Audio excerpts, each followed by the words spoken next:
Howdy there, Internet students. It's Mr. Hermanson again. This is part 2 of the 6.1a lesson. First thing we're going to do is just review the different types of numbers. Okay, so what we're going to do is we made this ice cream cone thing. One thing I'd like you to notice about that is the cherry on top is separate from all the other numbers. So all the other numbers are related, but irrational numbers are in some ways completely different than all the other numbers. Okay, and what you're going to do after I review what these different types of numbers are, you're going to go ahead and put those in, and then you can check back and see if you got them right. All right, so irrational numbers are, if you change them to decimals, they are never ending. So let's just say endless decimal and never repeating. So endless non-repeating. Okay. Okay, and natural numbers are just numbers, they're kind of our smallest set of numbers. They start at 1 and they go up by 1. They're whole, but they don't include 0, which is included with the whole numbers. So natural numbers and whole numbers, the only difference is the number 0 is a whole, where the, in natural numbers 0 is not included. Okay. Integers are also whole, but they include negative wholes. So they start in the negatives at negative infinity and go all the way to positive infinity by 1. So these are all whole also. All right. And then we have rational numbers, which should be the word here. Go ahead and write that in. Rational. Rational numbers, as decimals, either terminate. So let's write this out. Actually, here's a good spot for it down here. Terminating decimals, which mean they end. Or if they don't end, then they repeat. So terminating or repeating decimals.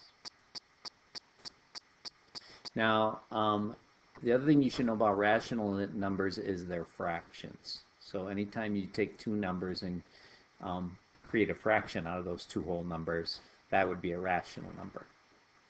All right? So now I would like you to place these inside. Now notice if, like, let's take the number 1 here. I'll put that in there for you. Notice the number 1, that would go in here with naturals, right? Because 1 is the first natural number.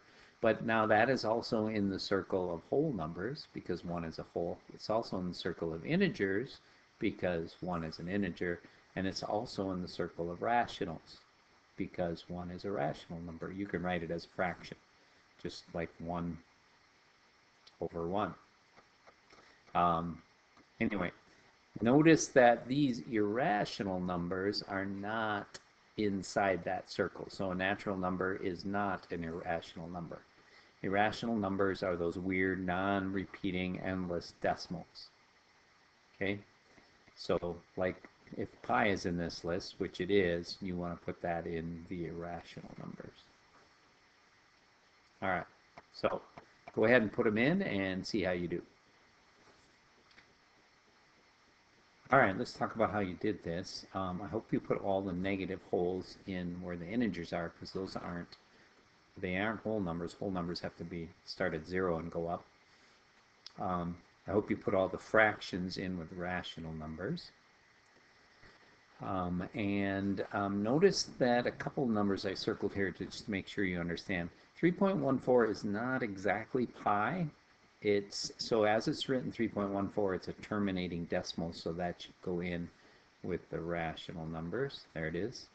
And square root of 100 is actually equal to 10. So that is a natural number. So the square root of 100 would go there. Most square roots would go with these irrational numbers.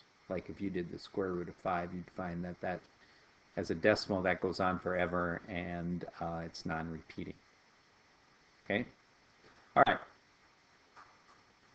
So comparing real numbers, the way we're going to do that is we're going to just turn them both into decimals, then they're easy to compare. So, so we want to write less than or greater than for these. So we're going to do the square root of 34, which is about 5.83. I'll just write it to hundredths place. I think that'll be enough. And then 5 and 4/5. To get 4/5, you can just divide 4 by 5. So that's 0.8. So this is 5.8. And so 5.83 would be greater than 5.8. All right, go ahead, you try one. All right, check your work there. You should have figured out that it's less than. Okay, now to help us order these on the number line, we want to do the same thing. We want to make sure they're all decimals or whole numbers. So we're going to change each number. Square root of 9 is 3. We're going to make them all decimal numbers. I'm going to divide 7 by 2. That would be negative 3.5. The square root of 5 is about 2.24.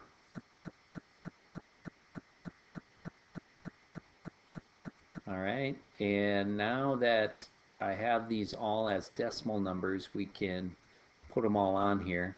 3, of course, is going to be right there. So that's the square root of 9 goes there. Negative 3.5 is about right there. So that's negative 7 over 2. Square root of 5, 2.24. That's about a fourth of the way. 2.25 would be 1/4. So the square root of 5 goes there. The other numbers we have are negative 2.1. Let's put a dot 1/10 of the way from negative 2 to negative 3.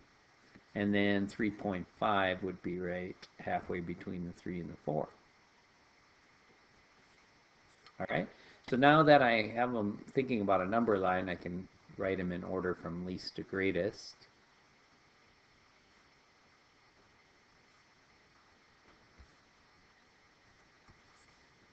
All right. So that's it for this video today. I think that all of these numbers are not on the Google Form sheet, but I think you should do them all just because you need the practice. So do these pages 7 through 9 first, and then submit your answers on the Google Form. All right, we'll talk to you soon.